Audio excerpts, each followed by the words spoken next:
बिस्मिल्लाहिर्रहमानिर्रहीम। अस्सलामुअलैकुम dear students, I am Mudassar Ali Sharif. Students, chemistry second year chapter number 2 और आज का हमारा लेक्चर प्रीवियस लेक्चर की ही कंटिन्यूटी है। प्रीवियस लेक्चर में हमने स्टार्ट किया था trends in chemical properties of alkali metals. इसका एक पार्ट हमने प्रीवियस लेक्चर में डिस्कस किया। आज हम बकिया अल्कली मेटल्स की केमिकल प्रॉपर्टीज को डिटेल से डिस्कस करेंगे और एट द एंड मैं आपके सामने हमारी टेक्स्ट बुक में शामिल अल्कली मेटल्स की तमाम केमिकल प्रॉपर्टीज को भी सम अप करूंगा। तो आइए स्टार्ट करते हैं आज का टॉपिक।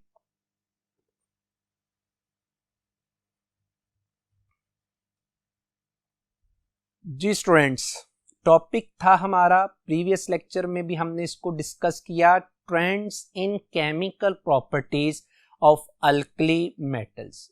स्टूडेंट्स, प्रीवियस लेक्चर में हमने 4 chemical properties of alkali metals को डिटेल से डिस्कस किया। आज हम 5th से ऑनवर्ड प्रॉपर्टीज को डिस्कस करेंगे। जो हमारे पास नंबर 5 पर अल्कली मेटल की केमिकल प्रॉपर्टी है, that is reaction with water. याद रखिएगा my dear students, all alkali metal decompose water with the evolution of hydrogen. Evolution से मुराद है खारिज होना, रिलीज होना। मैंने इस लाइन में ये कहा कि जितनी भी अल्कली मेटल्स हैं ये पानी के साथ रिएक्शन करती हैं, वाटर को डिकम्पोज कर देती हैं और इस रिएक्शन के दौरान हाइड्रोजन लिबरेट होता है, खारिज होता है। मैं एक जनरल इक्वेशन भी लिख सकता हूं जिसमें M stands for alkali metal, lithium, sodium, potassium, rubidium and caesium. जब ये वाटर के साथ रिएक्शन करता है तो कॉरिस्पॉन्डिंग मेटल अपने हाइड्रोक्साइड यानी MOH में कन्वर्ट होता है along with the release of hydrogen. तो गोया मैंने यहां तक आपसे कहा कि जितनी भी फर्स्ट ए ग्रुप की अल्कली मेटल्स हैं ये सारी पानी के साथ रिएक्शन करती हैं। इन सब का पानी के साथ रिएक्शन करने के बाद 2 चीजें बनाती हैं। एक, ये मेटल अपने मेटल हाइड्रोक्साइड में चली जाती है along with the hydrogen. My dear students, मैं टॉपिक को मजीद डिटेल से बात करूं, मैं आपके सामने प्रीवियस लेक्चर का ही एक शॉर्टकट रख देना चाहता हूं। याद रखिएगा कि reactivity of metal inversely proportional है आयोनाइजेशन एनर्जी के। मैं आपको रिकॉल करवा देता हूं। इसका मतलब यह हुआ किसी मेटल की आयोनाइजेशन एनर्जी जितनी कम होगी उसकी रिएक्टिविटी क्या होगी, उतनी ज्यादा। गोया अल्कली मेटल्स में टॉप टू बॉटम जाते हुए आयोनाइजेशन एनर्जी के कम होने की वजह से रिएक्टिविटी क्या करेगी, इंक्रीज करेगी। यानी लिथियम इस ग्रुप में लीस्ट रिएक्टिव, वाइल अगर फ्रांसियम के अलावा बात करें तो caesium is most reactive metal. Francium एक रेडियो एक्टिव है। इसका मतलब ये हुआ कि सब अल्कली मेटल्स पानी के साथ रिएक्शन करके प्रोडक्ट सेम देंगी, लेकिन इनके जो रिएक्शन का रेट होगा वो क्या होगा, डिफरेंट। किस तरह से वो देखते हैं। याद रखिएगा कि very rapid and exothermic reaction occur when alkali metal reacts with water. और मैंने पहले भी बता दिया कि ये वाटर के साथ रिएक्शन करके प्रोड्यूस क्या करती। दूसरी बात याद रखिएगा students, a small piece of lithium, sodium, potassium floated on water. यानी अगर आप स्मॉल पीस लेते हैं लिथियम का, सोडियम का, पोटासियम का और आप इसको वाटर में ऐड करते हैं तो ये वाटर की सरफेस पे फ्लोट करता है, तैरता है। गोया इसका मतलब ये हुआ कि अगर लिथियम, सोडियम, पोटासियम पानी की सरफेस पे फ्लोट करती हैं तो इनकी डेंसिटी पानी की निस्बत कम है। जैसा कि आप टेबल से देख सकते हैं, पानी की डेंसिटी इन तीनों मेटल से ज्यादा है और लिथियम, सोडियम, पोटासियम की डेंसिटी कम है। इसी वजह से इसकी सरफेस पे क्या करती हैं, फ्लोट। और अगर मैं इसी हिस्से को डेमोन्स्ट्रेट कर दूं तो आप देख सकते हैं कि 1 by 1 मेरे पास एक बीकर में मैं पहले लिथियम ऐड करता हूं तो वो भी सरफेस पे फ्लोट करती है, सोडियम ऐड करता हूं तो वो भी सरफेस पे फ्लोट करती है, एंड इसी तरह पोटासियम भी। खैर बहरहाल ये हमारी बुक पे कहता है कि ये स्मॉल पीस क्या करता है, float on water, reacts vigorously to liberate hydrogen along with metal hydroxide। वही बात जो मैंने पहले आपसे कही कि ये पानी के साथ रिएक्शन करके हाइड्रोजन को लिबरेट करते हैं along with metal hydroxide। My dear students, जैसा कि मैंने आपसे पहले कहा कि ये रिएक्शन बड़ा रैपिड होता है और बड़ा एक्सोथर्मिक होता है, गोया इस रिएक्शन में बहुत ज्यादा एनर्जी क्या होती है, रिलीज।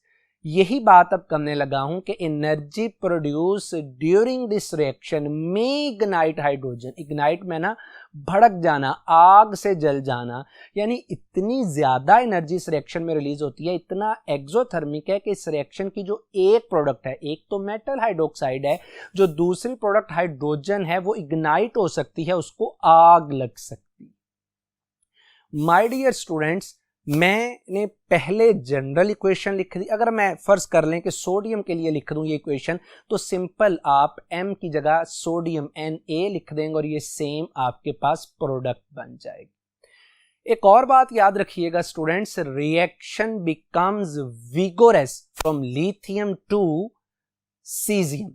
क्यों लिथियम टू सीजियम जाते हुए रिएक्शन विगोरस हो जाता है, उसकी वजह यह है कि my dear students, down the group जाते हुए रिएक्टिविटी क्या कर जाती है, इंक्रीज।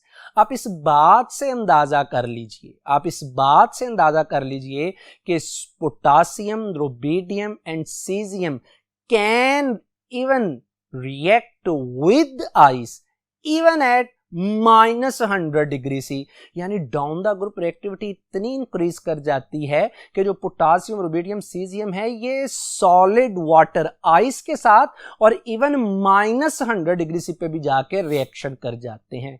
माय डियर स्टूडेंट्स, मैं आपको थोड़ा सा हिंट बताता चलूं, याद रखिएगा कि रेट ऑफ रिएक्शन डिस्टर्ब हो जाता है फिजिकल स्टेट ऑफ रिएक्टेंट। याद रख लीजिए कि अगर रिएक्टेंट गैसियस फॉर्म में होगा तो रेट ऑफ रिएक्शन ज्यादा, और अगर सॉलिड फॉर्म में होगा तो रेट ऑफ रिएक्शन कम। एक बात।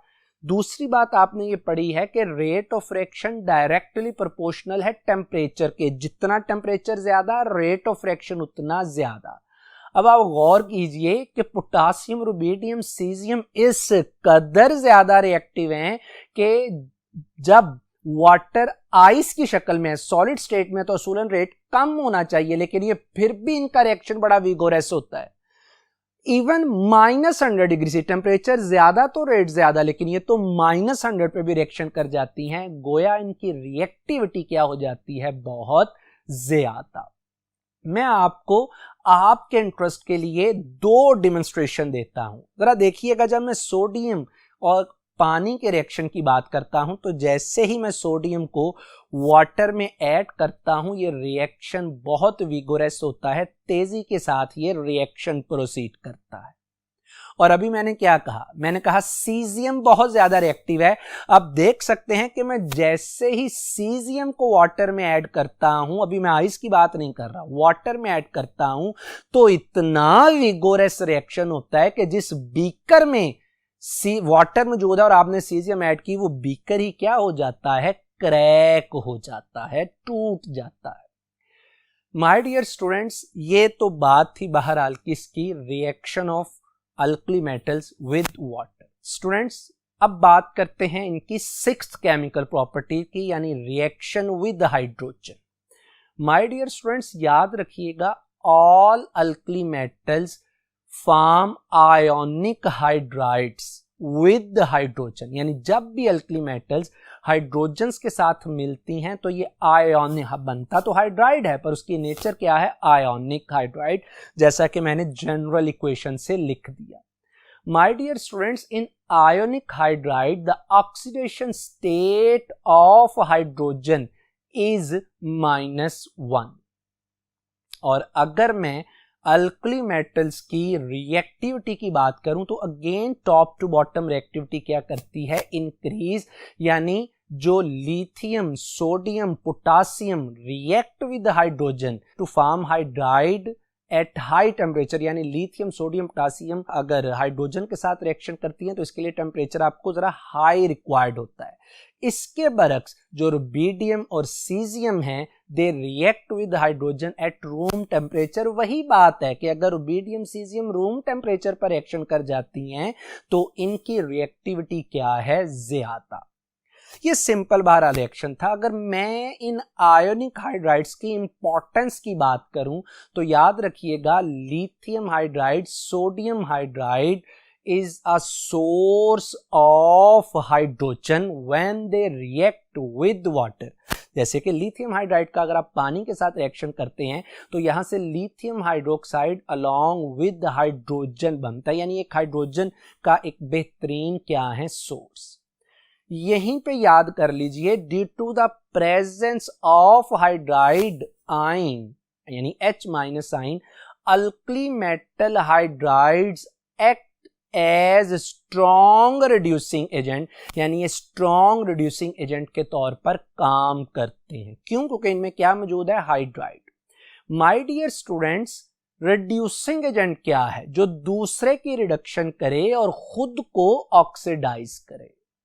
अब दूसरे की रिडक्शन, खुद की ऑक्सीडेशन, ऑक्सीडेशन की बेशुमार डेफिनेशंस हैं।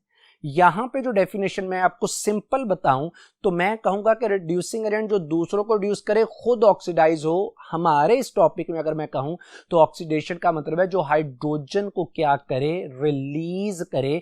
जैसा कि मैंने आपके सामने SiCl4 का रिएक्शन कर दिया, किसके साथ, सोडियम हाइड्राइड के साथ। इस रिएक्शन में सोडियम हाइड्राइड एक रिड्यूसिंग एजेंट है, यानी ये SiCl4 की रिडक्शन करता है और खुद की क्या करवा लेता है, ऑक्सीडेशन। माय डियर स्टूडेंट्स, आपने पढ़ा है कि ऑक्सीडेशन में हाइड्रोजन निकलता है, इलेक्ट्रॉन निकलता है, ऑक्सीजन ऐड होती है। इस रिएक्शन में जरा गौर कीजिएगा, सोडियम हाइड्राइड से हाइड्रोजन निकली तो इसका मतलब है इसकी क्या हो गई, ऑक्सीडेशन। जबकि SiCl4 में जब ये रिएक्शन होता है तो Si में H ऐड हो गया, मतलब इसकी क्या हो गई, रिडक्शन। गोया इसमें हाइड्राइड एक रिड्यूसिंग एजेंट के तौर पर काम करता है। मैं आज आपको ये बात भी बता दूं आपके इंटरेस्ट के लिए कि आप हमेशा कहते हैं कि हाइड्रोजन का निकलना ऑक्सीडेशन है। आखिर किस हाइड्रोजन का निकलना ऑक्सीडेशन है? याद रखिएगा कि ये वो हाइड्रोजन है जो किसी स्पेशीज से निकलें तो उसकी क्या हो जाती है, ऑक्सीडेशन। और ये वो हाइड्रोजन है, यानी H+ अगर निकले तो हम कहते हैं कि उसकी ऑक्सीडेशन नहीं हुई। ऑक्सीडेशन उस वक्त होगी जब H- निकल जाए, जब H2 निकल जाए, जब H निकल जाए। ये हाइड्रोजन इन तीन हालतों में निकले तो ऑक्सीडेशन होगी उस स्पेशीज की। अगर H+ निकलता है तो फिर ऑक्सीडेशन नहीं होती। तो बहरहाल माय डियर स्टूडेंट्स, यहां पे हमारी 6th केमिकल प्रॉपर्टी भी कंप्लीट होती। आइए अब बात करते हैं 7th chemical property of alkali metals. My dear students, वो है reaction with nitrogen and carbon.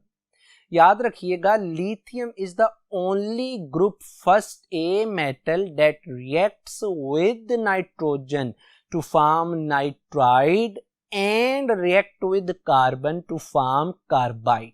जैसा कि लिथियम जब नाइट्रोजन से रिएक्शन करती है तो लिथियम नाइट्राइड, और वही लिथियम जब कार्बन से रिएक्शन करती है तो लिथियम कार्बाइड बनता है। याद रखिएगा, तमाम अल्कली मेटल्स में सिर्फ लिथियम ही नाइट्रोजन और कार्बन के साथ रिएक्शन करती है। मैंने इसकी रीजन भी आपको पेक्यूलियर बिहेवियर ऑफ लिथियम में एक्सप्लेन कर दी है, लेकिन मैं आपको फिर ये बता दूं कि वाहद लिथियम ही कार्बन के साथ रिएक्ट करके कार्बाइड और नाइट्रोजन के साथ रिएक्ट करके नाइट्राइड बनाती है, लिथियम नाइट्राइड। इसकी वजह यह है कि लिथियम नाइट्राइड की लेटेस्ट एनर्जी बकिया अल्कली मेटल नाइट्राइड्स की निस्बत क्या होती है, ज्यादा। जब इसकी लेटेस्ट एनर्जी ज्यादा है तो आपने शॉर्टकट पढ़ा हुआ है कि स्टेबिलिटी डायरेक्टली प्रोपोर्शनल है लेटेस्ट एनर्जी की। तो मैं ये कहूंगा कि अगर सिर्फ लिथियम ही नाइट्रोजन के साथ रिएक्शन करके लिथियम नाइट्राइड बनाती है Li3n, तो इसकी वजह यह है कि लिथियम नाइट्राइड की लेटेस्ट एनर्जी ज्यादा है बकिया अल्कली मेटल नाइट्राइड्स की निस्बत। इतनी लेटेस्ट एनर्जी है कि ओवरऑल रिएक्शन क्या हो जाता है, एक्सोथर्मिक। और आपने फर्स्ट ईयर के 7th चैप्टर में पढ़ा हुआ है कि हमेशा एक्सोथर्मिक रिएक्शन की प्रोडक्ट ज्यादा स्टेबल होती है। सो चूंकि ज्यादा स्टेबिलिटी है लिथियम नाइट्राइड की as compared to other alkali metal nitride, latest energy ज्यादा होने की वजह से, क्योंकि ज्यादा स्टेबिलिटी है लिथियम कार्बाइड की as compared to other alkali metal carbide due to greater latest energy of lithium carbide, इस वजह से सिर्फ लिथियम ही नाइट्रोजन और कार्बन के साथ रिएक्शन करती है, बकिया अल्कली मेटल्स रिएक्शन नहीं करती। मैं आपको इसमें से एक रिएक्शन की अगर डिमॉन्स्ट्रेशन दूं, यानी लिथियम और नाइट्रोजन की, तो आप देख सकते हैं कि ये मेरे पास एक ट्यूब है। इस ट्यूब में एक बॉटम पर होल मौजूद है और इस ट्यूब के अंदर मैंने लिथियम को रखा है, जिसको मैं फ्लेम प्रोवाइड करके क्या करता हूं, हीट। अब जैसे ही मैं इसको हीट करता हूं, फिर हम इसको प्रोवाइड करते हैं नाइट्रोजन, और लिथियम और नाइट्रोजन का आपस में रिएक्शन होता है और dark purple almost black colour का क्या प्रोड्यूस होता है, लिथियम नाइट्राइड। लिथियम नाइट्राइड इस रिएक्शन में प्रोड्यूस हुआ, इस बात का सबूत यह है कि अगर आप इस लिथियम नाइट्राइड में वाटर ऐड करते हैं तो फिर लिथियम नाइट्राइड का पानी के साथ रिएक्शन होकर लिथियम हाइड्रोक्साइड बनता है अलॉन्ग विद अमोनिया। और आप देख सकते हैं कि अमोनिया गैस जो है इस बॉटम में मौजूद होल से क्या होती है, इवॉल्व होती है।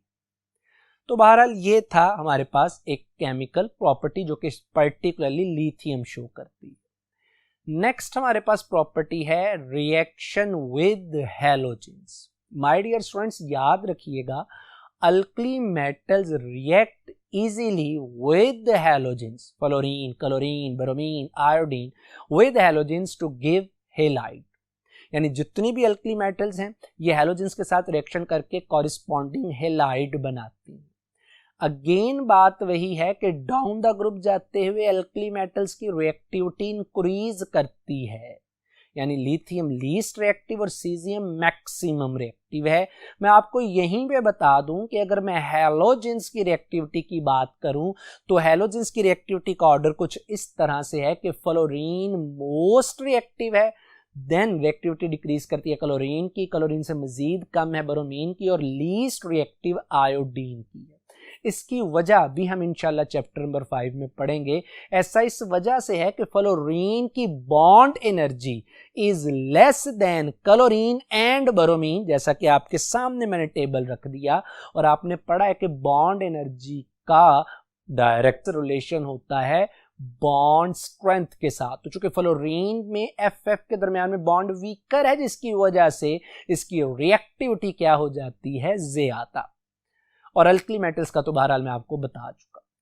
याद रखिएगा lithium and sodium react slowly with chlorine at room temperature. Lithium और सोडियम स्लोली रूम टेम्परेचर पर क्लोरीन के साथ रिएक्शन करते हैं। इसी में एक और बात याद रखिएगा कि molten sodium burns with yellow flame in chlorine atmosphere to form sodium chloride. जैसा कि आपके सामने मैंने इक्वेशन में लिख दी कि जब 2 यूनिट सोडियम के रिएक्ट करते हैं क्लोरीन के साथ तो बनते हैं 2 यूनिट सोडियम क्लोराइड के, which is white in colour. और माय डियर स्टूडेंट्स, अगर मैं इसी ग्रुप में बॉटम पर बात करूं, potassium, rubidium, caesium, they react with halogen vigorously to form the halide, corresponding halide, यानी पोटासियम पोटासियम हेलाइड में, रुबिडियम रुबिडियम हेलाइड में चला जाता है। गोया तमाम मेटल्स हैलोजेंस के साथ रिएक्शन करती हैं अल्कली मेटल्स, और रिएक्टिविटी डाउन द ग्रुप क्या करती है, इंक्रीज। इनमें से आपके सामने अगर मैं एक डेमोन्स्ट्रेशन रखूं, जैसे reaction of sodium with chlorine की, तो आप देख सकते हैं कि ये मेरे पास एक फ्लास्क है। इस फ्लास्क में ग्रीनिश कलर की क्लोरीन मौजूद है और इस फ्लास्क के बॉटम में मैंने सैंड रखी है, क्योंकि ये रिएक्शन बड़ा विगोरस होता है। ये रिएक्शन में फ्लास्क ना डैमेज हो, ये कंडीशन कंट्रोल्ड रहे, हम इसमें सैंड को रख देते हैं। फिर हम क्या करते हैं, एक सिरिंज के जरिए से इस फ्लास्क के अंदर ऐड करते हैं किसको, सोडियम। सोडियम को ऐड करने के बाद रिएक्शन को इनिशिएट करवाने के लिए हम few drops of water add करते हैं। जैसे ही वाटर सोडियम पर गिरता है विगोरस रिएक्शन होता है और रिएक्शन होने के बाद हमारे पास व्हाइट कलर का सोडियम क्लोराइड प्रोड्यूस होता है। माय डियर स्टूडेंट्स, मैंने आपके सामने टेक्स्ट बुक के मुताबिक ये रिएक्शन कंप्लीट कर दिया, लेकिन मैं आपको एक और यहाँ पे बात क्लियर करना चाहता हूँ, क्योंकि आप सेकेंड ईयर के प्रैक्टिकल्स को जब आप परफॉर्म कर रहे होंगे तो आपका एक हिस्सा है प्रैक्टिकल का साल्ट एनालिसिस। साल्ट एनालिसिस में आपको अननोन साल्ट दिया जाता है और आपने एसिडिक और बेसिक रेडिकल को आइडेंटिफाई करना होता है। बेसिक रेडिकल को आइडेंटिफाई करने के लिए डिफरेंट टेस्ट हैं, जिनमें से एक टेस्ट आप परफॉर्म करते हैं फ्लेम टेस्ट, और फ्लेम टेस्ट डिफरेंट मेटल्स देती हैं। मैं यहां पे बात करूंगा lithium, sodium, potassium. Flame test में आप करते क्या है, बेसिकली जो भी अल्कली मेटल का साल्ट दिया गया होता है आप उस साल्ट का पेस्ट बना देते हैं, किसके साथ, हाइड्रोक्लोरिक एसिड के साथ। तो वो जो साल्ट में मौजूद अल्कली मेटल है वो हाइड्रोक्लोरिक एसिड में मौजूद क्लोरीन के साथ अटैच हो जाती है, यानी हर अल्कली मेटल अपने कॉरिस्पॉन्डिंग क्लोराइड में कन्वर्ट हो जाती है। फिर हम क्या करते हैं, ये जो पेस्ट है इस पेस्ट को प्लैटिनम वायर यानी क्रोम वायर, जो कि आयरन की एक अलाय है, हम प्लैटिनम वायर यानी क्रोम वायर कोई भी लेके हम उसका एक लूप बना लेते हैं और लूप के टॉप पर, टिप पर ये पेस्ट रखते हैं। इस पेस्ट में अल्कली मेटल अपने क्लोराइड में कन्वर्ट हो चुकी होती है, और जब हम इसको बर्नर में हीट करते हैं तो यहां से एक पर्टिकुलर कलर प्रोड्यूस होता है। इस कलर के लिहाज से हम मेटल यानी बेसिक रेडिकल को आइडेंटिफाई कर सकते हैं। मैंने आपके सामने ये बता दिया कि लिथियम के केस में ये कलर कौन सा आता है, सोडियम के केस में कौन सा है, पोटासियम के केस में ये कलर कौन सा है। ये आपके बिल्कुल सामने चीजें रखती। ये बात करने का मकसद ये था कि ये फ्लेम टेस्ट की बेसिस हैं जो रिएक्शन ऑफ अल्कली मेटल है विद हैलोजेंस। तो बहरहाल माय डियर स्टूडेंट्स, बढ़ते हैं हम नेक्स्ट केमिकल प्रॉपर्टी की तरफ, और ये आज के लेक्चर की लास्ट प्रॉपर्टी है रिएक्शन विद सल्फर। याद रखिएगा, all alkali metals form their sulphides when heated with sulphur, यानी जितनी भी अल्कली मेटल्स हैं जब आप इसे सल्फर के साथ हीट करते हैं तो वो अल्कली मेटल अपने सल्फाइड यानी लिथियम अपने सल्फाइड लिथियम सल्फाइड, सोडियम अपने सल्फाइड सोडियम सल्फाइड में कन्वर्ट हो जाती हैं। और जनरल इक्वेशन अगर लिखूं तो M stands for alkali metal. जब ये S सल्फर के साथ रिएक्शन करती है तो यहां से अल्कली मेटल सल्फाइड यानी M2S प्रोड्यूस होता है। स्टूडेंट्स याद रखिएगा, मैं लफ्ज बोल रहा हूं सल्फाइड, ये कुछ कंफ्यूजिंग टर्म्स हैं, चले मैं आपको बता देता हूं। एक तरफ चले आपको एक टेबल बना के बता देता हूं कि एक तरफ मैंने आपके सामने रेडिकल लिख दिया, दूसरी तरफ उसका फार्मूला। याद रखिएगा, सल्फाइड में सल्फर की ऑक्सीडेशन स्टेट -2 होती है। माय डियर स्टूडेंट, एक होता है सल्फाइड टी के साथ, उसका फार्मूला भी रख दिया। एक होता है थायोसल्फेट H2O3, ये आपके सामने मैंने बहरहाल फार्मूला उसका रख दिया। एक होता है सल्फेट। तो ये कंफ्यूजिंग टर्म्स हैं कुछ, लेकिन मैंने आपके इंटरेस्ट के लिए आपको ये भी बात क्लियर कर दी। My dear student, general equation भी लिख दी, और अगर मैं एक पर्टिकुलर इक्वेशन दूं आपके सामने, जैसे सोडियम का जब सल्फर 2 यूनिट सोडियम के लेकर जब आप सल्फर के साथ रिएक्शन करवाते हैं तो यहां से सोडियम सल्फाइड Na2S प्रोड्यूस होता है। और अगर इसी रिएक्शन की मैं आपको डेमोन्स्ट्रेशन दूं तो आप देख सकते हैं कि ये मेरे पास एक ग्रिड है, एक जाली है आयरन की, फायर प्रूफ। हम इसके ऊपर क्या करते हैं, सल्फर को रखते हैं, और इस सल्फर के सरफेस पर हम लोग इसमें ऐड करते हैं क्या, सोडियम, और रिएक्शन करवाने के लिए हम इसमें few drops of water add करते हैं। जैसे ही वाटर ऐड होता है आप देखिएगा फौरन विगोरस ये रिएक्शन होता है और यहां से सोडियम सल्फाइड में कन्वर्ट हो जाती है। तो माय डियर स्टूडेंट्स, हमारा ये जो trends in chemical properties of alkali metals है, ये टॉपिक यहाँ पे कंप्लीट हुआ। और जाते जाते मैं आपके सामने आज ये कंप्लीट जो टॉपिक का ब्रीफ है, जो टॉपिक का सम अप है, मैंने आपके सामने एक टेबल की शक्ल में रख दिया। तो मैंने इसमें तमाम अल्कली मेटल्स के रिएक्शन की ऑक्सीडेशन स्टेट, इनका पानी के साथ रिएक्शन, गोया के जितने भी हमने 9 केमिकल प्रॉपर्टीज पढ़ी थी, मैंने उनको एक टेबल की शक्ल में सम अप कर दिया ताकि आपको याद करने में आसानी। उम्मीद है कि आज की बातें आपको अच्छे से क्लियर हुई होंगी। मेरी अल्लाह सुब्हानहू तआला से दुआ है कि आप पे अपना रहम करम फजल फरमाए। अपना अपने घर वालों का बहुत ख्याल रखिएगा।